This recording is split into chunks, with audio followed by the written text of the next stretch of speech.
Oke, assalamualaikum warahmatullahi wabarakatuh. Jumpa lagi dengan saya.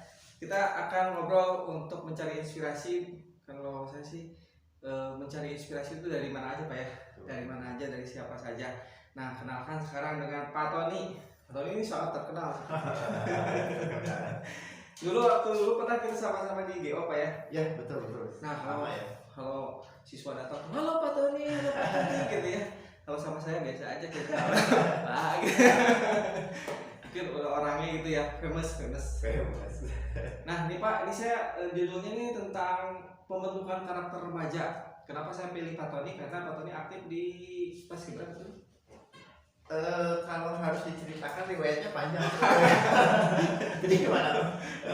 Tetap mau di shortcut atau persingkat saja ya. Ya. Kalau masalah bertanya mengenai pendidikan karakter dan Pak Dede tadi bertanya masalah pengalaman berorganisasi khusus ekstrakurikuler di sekolah, sebetulnya saya cukup beruntung karena mungkin cukup lengkap pengalamannya. Kenapa saya sebut cukup lengkap? Kayak sombong dikit ya. Pertama waktu SMP, pertama kali saya ikut ekstrakurikuler itu di SMP, dari pramuka, kemudian OSIS, PMR, dan kebetulan di waktu SMP itu saya dipercaya menjadi ketua PMR. Kemudian masuk ke SMA, di SMA 1 Subang. Mungkin gak ada yang mau lagi kali Pak ya jadi ketua. Mungkin jadi opsi terakhir ya. Kemudian pas SMA, alhamdulillah jadi ketua DA atau pramuka di SMA 1 Subang dulu. DA apa? Dewan Ambalan. Dewan Ambalan ya. Dewan Ambalan Ganesha Padmanaba waktu dulu namanya di SMA 1 Subang. Kemudian setelah lulus SMA sebetulnya saya agak ada kosongan ekstrakurikuler. Kemudian bergelut lagi di ekstrakurikuler setelah lulus kuliah, karena kan saya kebetulan kuliah di UPI, masuk lagi ke dunia pendidikan, masuk ke sekolah lagi. Saya jadi dipercaya menjadi pembina Paskibra dan alhamdulillah gitu, berprestasi juga ya. Jadi sebetulnya lengkap, ada PMR-nya ada, pramukanya ada, OSIS-nya ada, Paskibranya ada gitu. Oke, siap. Nah, bagus sekali nih. Makasih nih udah mau diundang ke sini. Jadi gini Pak, saya tuh punya mau ngerintis homeschooling ya. Minimal buat anak saya sendiri. Nah, nanti mungkin kalau untuk remaja nanti gimana sih pembentukan karakter yang bagus, kita sharing aja gitu Pak ya. Nah, menurut Pak Tony melihat keresahan nggak dengan sistem pendidikan sekarang? Apakah memang udah mapan, udah bagus atau gimana? Ya, kalau ngomongin pendapat ya tentang sistem pendidikan sekarang, saya sebetulnya tidak bisa mengkritisi terlalu banyak karena saya kan sekarang sekarang seorang ASN, jadi tidak bisa mengkritisi terlalu tajam mungkin. Tapi menurut saya sebetulnya kalau sistemnya sudah baik, tapi mungkin aplikasi di lapangan yang belum maksimal. Karena kalau saya analisis ya, saya lihat di lapangan memang banyak sekali tenaga pendidik maupun pendidikan yang belum siap untuk berubah ke sistem yang sekarang gitu. Mereka terlalu nyaman mungkin dengan pola pengajaran yang lama ya, seperti yang kita alami dulu mungkin waktu masih muda ya. Atau kita kesadaran saya masih muda. Seperti itu sih Pak. Jadi mungkin ke mindset para guru yang ada di lapangannya yang masih ada beberapa yang belum siap, mungkin seperti itu. Belum siap. Iya. Oke. Nah Pak, jadi apa sih yang harus kita? Nah, untuk pendidikan karakter ada nggak Pak dalam pendidikan kita, pendidikan karakter? Atau memang tidak ada, hanya ada di eskul saja? Sebetulnya sih kalau di sistem pendidikan yang di ini kan dari pemerintah sebetulnya ada, cuman memang tadi pengejawantahan di lapangannya belum maksimal. Nah, khusus pramuka sih sebetulnya kan itu sudah dispesialkan ya, sebetulnya ada anggaran khusus gitu dari pemerintah dan menjadi satu-satunya ekstrakurikuler wajib di sekolah. Satu-satunya yang wajib. Yang wajib ya. Ekstrakurikuler. Kalau OSIS itu kan intrakurikuler, namanya beda, sedikit berbeda gitu. Aduh, saya nggak. Kalau intra itu kan berarti organisasi yang khusus hanya di sekolah. Tapi kalau ekstrakurikuler itu sebetulnya berkaitan juga dengan kegiatan di luar sekolah. Oh iya. Harus sudah paham. Tadi gimana? Yang bisa kekosongan tadi. Ya saya kira cukup sudah mengakomodasi ya, karena tadi akhirnya pramuka menjadi ekstrakurikuler wajib gitu. Cuman mungkin tadi pengejawantahannya yang belum maksimal, belum mungkin karena tidak semua orang yang bergelut di sekolah itu pernah aktif di pramuka misalnya, Ya. jadi tidak tahu esensi kegiatan pramuka yang sebenarnya itu seperti apa gitu. Oh ya, satu lagi Pak, kalau buat Bapak ini kan ada, kalau di kita terlalu banyak apa namanya, otak ya. Jadi yang dilatih itu wawasan. Ya. Menurut Bapak, porsinya tuh antara karakter dengan wawasan tuh harus berimbang, harus sepertiga atau gimana tuh? Kalau porsi sih sebetulnya menurut saya sih harus 100 harusnya. 300 Iya harusnya. Cuman kalau ngomongin mana yang harus didahulukan dan diutamakan, karena menurut saya karakternya dulu. Karakternya dulu, Pak. Ini menarik nih. Karakternya dulu, kenapa Pak?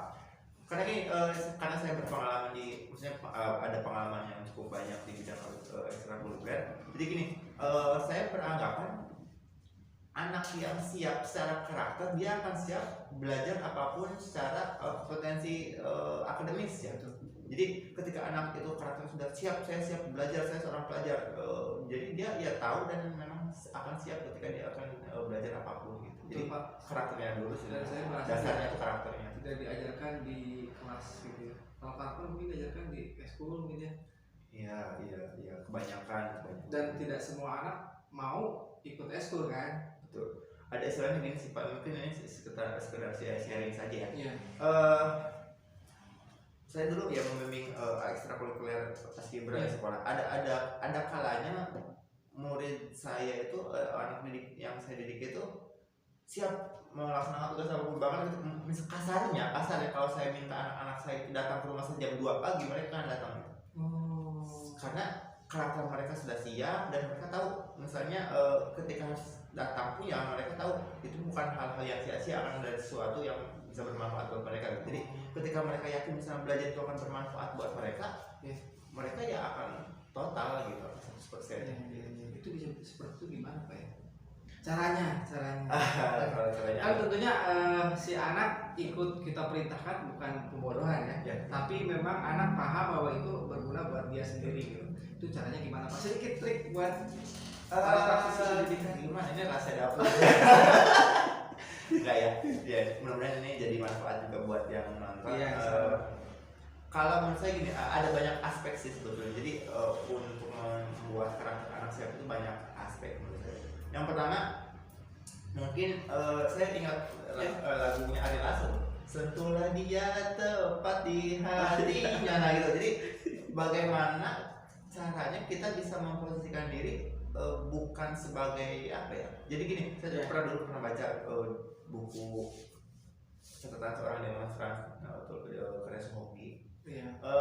Di sana ada sebuah kalimat yang menurut saya menarik. Kalimatnya seperti ini: guru itu bukanlah dewa yang selalu benar, dan murid bukan kerbau. Jadi jangan sampai beranggapan kalau murid itu tidak tahu apa-apa, kemudian kayak kerbau yang cocok hidungnya ditarik ke sini mau, harus tarik ke sini mau gitu. Jadi kita harus istilahnya memanusiakan manusia gitu. Mereka pun manusia, apalagi dengan era digital sekarang, kadang-kadang murid itu kan lebih tahu, lebih paham dari kita ya, wawasannya lebih luas lah kadang-kadang gitu. Jadi bagaimana memposisikan diri mereka itu ya kita anggap sebagai manusia gitu, dan disentuh hatinya seperti itu. Ketika mereka hatinya sudah tersentuh, tahu ketulusan kita, ya saya yakin siapapun akan berani berkorban gitu. Siapapun yang tersentuh hatinya seperti itu. Kalau simpulkan, sentuhlah hatinya, minimal dia mencintai kita gitu ya. Iya, Mempercayai, mencintai dalam. Oke, itu yang pertama, poin pertama ya Pak. Poin selanjutnya apa Pak kira-kira Pak? Poin selanjutnya, kalau tadi poin-poin utama ya memang menyentuh hatinya. Yang kedua ya tentu saja kita Itu yang paling penting sebetulnya. Paling penting itu sebetulnya. Yang hal-hal yang lainnya mungkin misalnya seperti memberikan teladannya. Jadi dalam, maaf ini saya agak mungkin bukan mengajari yang menonton ya. Dulu saya pernah belajar mengenai 11 asas kepemimpinan. Ada 11 asas. Bapak banyak sekali bacaannya. Iya, saya pun kurang hafal. Cuman yang paling saya ingat tuh ada tiga. Itu dapetnya di mana Pak? Pramuka di mana Pak? Itu di Pramuka ada, di luar ada, di militer itu ada, di militer sebenarnya di komunitas militer ada. Yang paling saya ingat tuh ingat Sumutlodo, ing madyo mangun karso, tuturi handayani. Jadi minimalnya seorang pemimpin itu harus memiliki 3 sifat itu. Ingat Sumutlodo, di depan harus memberikan teladan. Teladan itu bagaimana kita bisa memberikan contoh yang baik, jadi role model yang baik buat mereka gitu. setiap tingkah laku kita, kata-kata kita itu harus jadi hal yang baik. Kemudian Ingmajo Mangkarso di tengah bersama-sama kadang-kadang seorang pemimpin, seorang pendidik itu tidak hanya bisa memerintah, tapi bagaimana caranya dia bisa memposisikan diri ketika ada pekerjaan dia seolah-olah terlibat gitu, sehingga siswa atau anak didik kita itu tidak merasa ya mereka itu hanya diperintah, tapi memang mengerjakan bersama-sama gitu. Itu ya mungkin akan menjadi salah satu sentuhan juga untuk mereka seperti itu.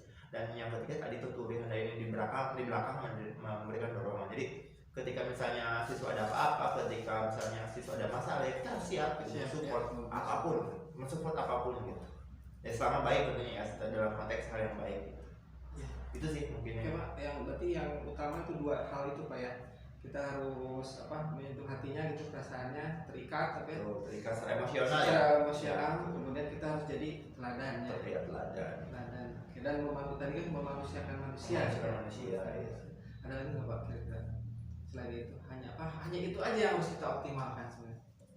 Mungkin nanti bisa meluas ya sebetulnya. Tadi kan hanya hal-hal yang bersifat umum ya, memberikan teladan itu kan banyak pengejawataannya di lapangan itu bisa banyak hal, dari cara beribadah, cara berpakaian kan gitu, cara bertutur kata, cara berkendara bahkan kan gitu, itu kan bisa jadi contoh sebetulnya. Jadi hal yang umumnya itu gitu. Tapi nanti pengejawatannya silakan ke hal-hal yang kecil ke kehidupan sehari-hari gitu. Itu kan yang salah satunya itu buat mereka sih. Oke, siap. Tadi Pak mau sedikit prestasi Bapak. Aduh, jangan nanti saya ya.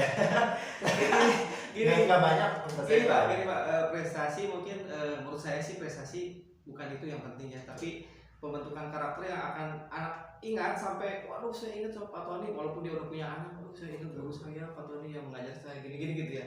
Ya sedikit prestasi Pak yang paling Bapak ingat gitu, yang bisa dibanggakan. Banyak banget. Prestasi apa maksudnya? Paskibra aja Pak, Paskibra yang paling membanggakan itu mungkin terakhir kali saya menjadi pembina. Saya sebetulnya kalau di Paskibra itu kebanyakan istilah yang digunakan itu pelatih sebetulnya. Pelatih ya. Tapi kalau saya kurang coach gitu Pak, coach pelatih sih sebetulnya. Pelatih ya. Tapi saya kurang suka. Saya tidak bermasalah ya dengan para pelatih, cuman dengan kata-kata pelatih itu karena saya kebetulan guru bahasa Indonesia ada semacam diksi yang istilah pelatih itu lebih ke hanya mengulang-ulang kegiatan gitu, mendrill ya. Kalau saya sih lebih suka menyebut diri saya pendidik sebenarnya. Pendidik ya. Nah, hal yang mungkin paling masih diingat sama saya ketika juara umum di SMK 6 sih dulu, SMK 6 Bandung dulu. SMK 6 Bandung berarti seprovinsi apa Jawa Barat? Provinsi. Atau Indonesia Provinsi ya. Itu memang kita lihatnya enak gitu ya, baris berbaris gitu ya, rapi. Tapi mungkin itu tidak, kalau pas latihannya tidak semulus yang kita lihat gitu ya. Kalau pendekatan pas saat itu sebetulnya setiap pelatih kan punya pendekatan masing-masing ya. Tadi istilah pelatihnya aja kan kalau saya tidak terlalu setuju dengan istilah pelatih. Nah, pendekatan cara melatihnya pun, cara mendekati anaknya pun berbeda-beda sebetulnya. Cuman kalau karena Pak Dede tadi bertanya pada saya, cara pendekatan saya seperti itu gitu. Ada yang melatih dengan misalnya keras seperti semi militer, ada seperti itu. Kalau saya sih tidak seperti itu. Kalau saya lebih memanusiakan mereka gitu, biar mereka ketika berlatih pun mereka sadar pentingnya berlatih itu apa gitu. Manfaat buat mereka kalau berlatih apa? Manfaat kalau tidak risiko kalau tidak berlatih buat mereka itu apa? Ketika mereka paham karakternya siap, tanpa disuruh pun mereka akan berlatih sendirian gitu. Dan itu yang saya alami seperti itu. Pak, ada nggak pengalaman ada siswa yang karakternya begitu berubah setelah ikut Paskibra di Pak Tony gitu ya, yang dia ingat dan Pak Tony ingat sekali gitu? Ada nggak yang perubahan anak untuk karakter gitu? Banyak sih. Maksudnya agak sama. Ada beberapa. Ada yang bukan sampai, memang saya alhamdulillah sampai hari ini pun masih sering masih terus berkomunikasi dengan anak didik saya, dan saya cukup bangga karena sampai hari ini pun ketika mereka ini ada kejadian terakhir, ada beberapa hari yang lalu ada siswa saya dulu, anak didik saya di SMP 1 Binong, kebetulan lagi daring, dia kuliahnya masih daring. dia datang ke rumah menawarkan apa itu namanya bukan es buah, apa namanya, Sop buah. bukan sop buah, salad buah. Salad buah Dia nawarin, Pak mau salad buah enggak? Saya tanya, emang kamu enggak kuliah Pak? Tapi katanya masih daring, jadi masih di sini. Dia kuliahnya di Malang, di UGM gitu ya, kalau nggak salah. Kemudian saya tanya, kamu nggak kuliah Pak? Ya udah, saya bilang saya pesan dua, diantar ke rumah. Terus dia bercerita sedikit, Pak, saya suka aneh sama teman-teman saya. Kenapa? Ketika dikasih tugas oleh dosen, kemudian dikasih deadline, kebanyakan mengeluh katanya. Terus kalau kamu gimana? Ya saya mah kerjakan aja, daripada mengeluh kan itu tidak menyelesaikan masalah katanya. Terus ketika misalnya saya selesai, yang lain malah protes, kamu mau kenapa nggak bilang-bilang? Katanya, kenapa saya harus bilang kalau saya ngerjain tugas? Ya ketika dikasih tugas saya harus dikerjakan kan, seperti itu. Akhirnya dia sadar, mereka malah dia bilang, mereka belum tahu aja kalau misalnya Pak Tony ngasih deadline. Kadang-kadang deadline sehari harus selesai, jadi kita sampai jam 3 pagi, jam 4 pagi mengerjakan tugas. Dan akhirnya efeknya sekarang terasa gitu, ketika kuliah di bermasyarakat, ketika ada tugas-tugas yang mendesak, ya mereka merasa ya biasa saja. Memang ketika tugas itu diharuskan dikerjakan, harus dikerjakan, tidak mengeluh gitu. Kalau mengeluh kan sebetulnya ya tidak menyelesaikan masalahnya, tidak menyelesaikan tugas gitu. Itu pembantu karakter itu sampai itu yang paling berkesan, terakhir dan paling berkesan menurut saya gitu. Karena kejadiannya beberapa hari yang lalu. Semoga terus Pak Tony bisa memberikan pencerahan buat remaja-remaja Subang gitu. Karena saya juga masih remaja. Remaja akhir ya. Kita satu lagi Pak, Subang katanya sulit berkembang, betul nggak sih Pak? Sebagai anak Subang asli gimana nih? Iya, itu apa ya namanya, anekdot atau apa ya? Itu dari dulu sudah saya dengar sebetulnya. Cuman kalau saya orangnya filosofis.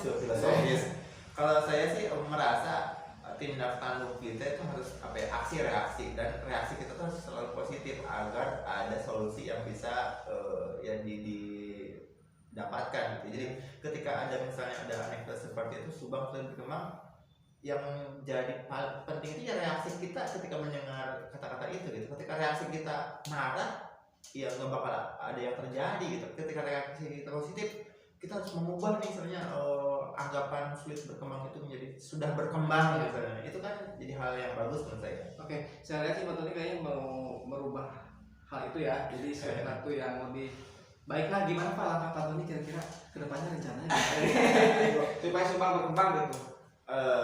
Ya kalau saya sih selalu salah satu kalimat yang selalu saya ingat ya, kalau saya lebih senang bekerja dengan anak muda sebetulnya, karena ya seperti yang pernah Bung Karno sampaikan juga, berikan saya 10.000 orang tua maka saya akan mencabut Semeru dari akarnya, berikan saya 10 pemuda maka akan kuguncangkan dunia. Jadi pemuda itu sangat penting, apalagi untuk membangun sebuah bangsa, karena